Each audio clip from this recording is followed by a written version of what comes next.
جمعية الدعوة والإرشاد وتوعية الجاليات بمحافظة بدر।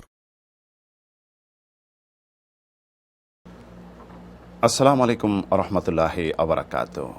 সুপ্রিয় বন্ধুগণ, আমাদের মাঝে আছে নিম্ন শ্রেণীর এবং আছে উচ্চ শ্রেণীর, অভাবী দরিদ্র আর আছে ধন্যাঢ্য।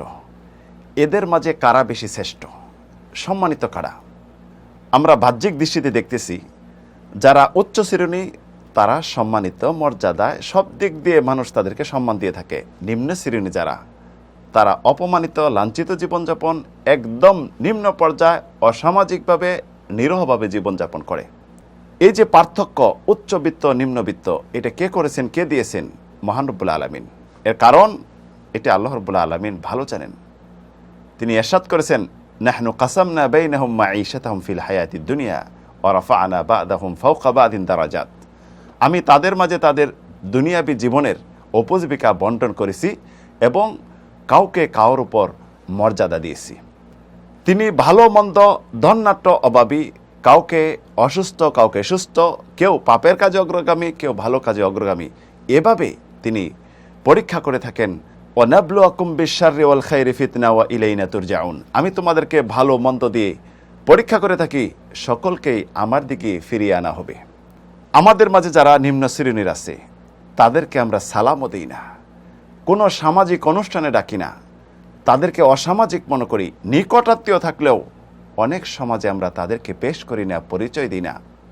তাদেরকেও মৃত্যুবরণ করলে জানাজায় যাই না, অসুস্থ হলে দেখতে যাই না। একদম মনে করি তারা নিম্ন শ্রেণী, তাদের কাছে গেলে মান সম্মান থাকবে না।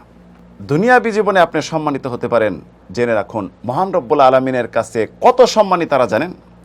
বিশ্বনবী সাল্লাল্লাহু আলাইহি ওয়াসাল্লাম ইরশাদ করেছেন, আউয়ালু মা ইয়াদখুলুনাল জান্নাতা আল ফুকারা।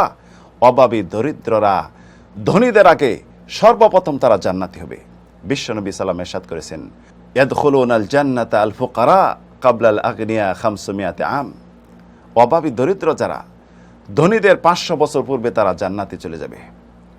রাসূলুল্লাহ সাল্লাল্লাহু আলাইহি ইরশাদ করেছেন, ইত্তালাতু ফিল জান্নাহ রাআইতু আকসারু আহলিহাল ফুকারা। আমি জান্নাতের দিকে দৃষ্টি দিলাম, দেখলাম যে অধিকাংশ জান্নাতের অধিবাসী হলো অভাবী দরিদ্র।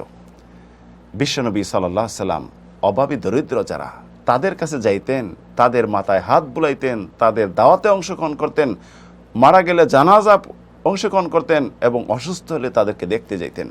যার জন্য বিশ্বনবী সাল্লাল্লাহু আলাইহি সাল্লাম তিনি এই দরিদ্রতা জীবনকে বেছে নিয়েছেন। আল্লাহর কাছে তিনি দোয়া করেছেন, আল্লাহুম্মা আহইনি মিসকিনান ওয়া আমিতনি মিসকিনান ওয়াহশুরনি ফি জামারাতিল মাসাকিন।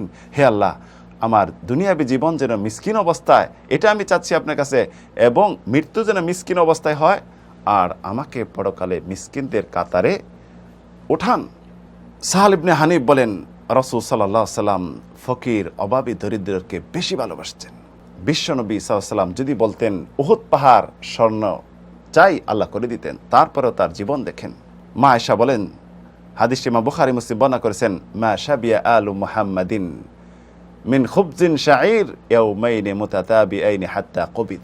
রাসূল সাল্লাল্লাহু আলাইহি সাল্লামের ফ্যামিলি 2 দিন এক লাগাতারে পরিতৃপ্ত হয়ে রুটি খেয়ে জীবনযাপন করেনি মৃত্যু পর্যন্ত। বিশ্বনবীর করে 1 মাস 2 মাস চলে যেত, আগুন চলতো না, শুধু খেজুর পানি খেয়ে চালিয়ে দিতেন। এখন দেখা যায় রাসূল সাল্লাল্লাহু আলাইহি সাল্লামের আদর্শ থেকে কত দূরে।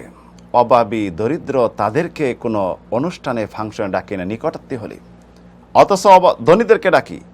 রাসূলুল্লাহ বলেছেন, বিসাত আমল অলিমা ইউদা ইলাইহিল আগনিয়া ইয়াতরুকুল ফুকারা। সবচেয়ে নিকৃষ্ট খাদ্য ওই খাদ্য, ওই অনুষ্ঠানের যে অনুষ্ঠানে ধনীদেরকে আহ্বান করা হয়, অভাবীদেরকে ছেড়ে দেওয়া হয়। তাহলে বুঝতে পারলাম, দুনিয়াতে আমরা মনে করি আমরা সম্মানিত, আখেরাতে আল্লাহর কাছে কিছু নেই। আখেরাতে মর্যাদাশীল হলো যারা অভাবী দরিদ্র। তাই অভাবী দরিদ্রের কাছে যান, তাদের সাথে সম্পর্ক রাখুন, তাদের মাথায় হাত বোলান, তাদের প্রতি সহানুভূতিশীল হন এবং তাদের জানাজা অংশগ্রহণ করুন। অসুস্থ হলে দেখতে যান, হতে পারে এর মাধ্যমে তাদের সাথে জান্নাতে যাওয়ার সুযোগ অর্জন হয়ে যেতে পারে।